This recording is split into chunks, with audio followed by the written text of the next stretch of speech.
Barack Obama is in deep poop when Chris Matthews has to come out and say this. One piece of this thing that we always have to keep in mind as we deal with effective government, and those of us who believe in effective, positive government have to be the ones who make it work.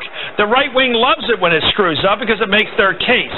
The liberals, the progressives, the reasonable people say, you know, I need the government. I need it not just to protect me. I need it to do a lot of things I want done to keep this society okay. But the problem is there are people in this country, maybe 10%, I don't know what the number, maybe 20% on a bad day, who want this president to have an asterisk next to his name in the history books, that he really wasn't president. You know, like a guy in baseball that used drugs. Right. They want to be able to say, well, he really didn't have that batting average.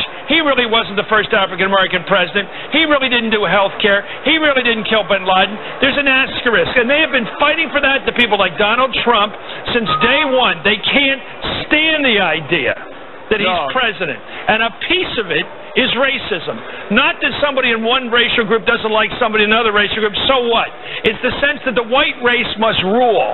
That's what racism is. And they can't stand the idea that a man who's not white is president. That is real. That sense of racial superiority and rule is in the hearts of some people in this country. Do you notice the takeaway from that clip? It is predictable for its content. Do you hear the anger? Do you hear the anger Chris Matthews has? I love this president. Why can't y'all? I get a thrill up my leg when this man talks. Why can't y'all? Why can't y'all love him the way I do? He is post-racial, by all appearances. You know, I forgot he was black tonight for an hour. You know, sometimes, Gene, he has that, he didn't have it right there, but a minute ago he had that great smile, that little boy's smile, which is so winning. And Mark noticed it, too. He brings it out. I don't know whether it's technique. It's the equivalent of the head waggle, the Reagan head waggle. Oh, yeah? It's charming.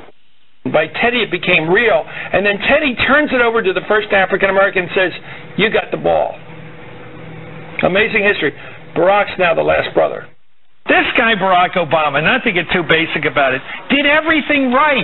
He studied hard in school. He obeyed the law. He raised a family. He took care of his family. He was an excellent student. He was on the Harvard Law Review.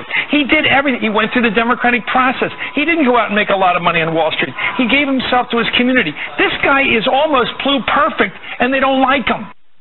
Oh, my goodness alive. This is bordering on stalker. It's at minimum fetishist. I mean, he even brought about the Arab Spring. He comes into office in this jubilant situation in Egypt, where the first time in our lives we get to see people from the Arab world in a very positive democratic setting. Not as terrorists or not as people fighting Israel or whatever, not mouthing epithets against the West, but people like us. Right. Celebrating. In a way, it's like it took Obama to have this happen, or it's just so serendipitous. And then, of course, there's that one. The feeling most people get when they hear a Barack Obama speech. I felt this thrill going up my leg. I mean, I don't have that too often. Steady. No, seriously. Now the same guy says we're all racist. That's him.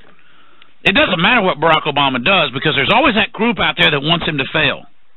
The fact that people root for a president to fail, the fact that they feel outside the process, does not excuse the crimes he commit. Oh, my God.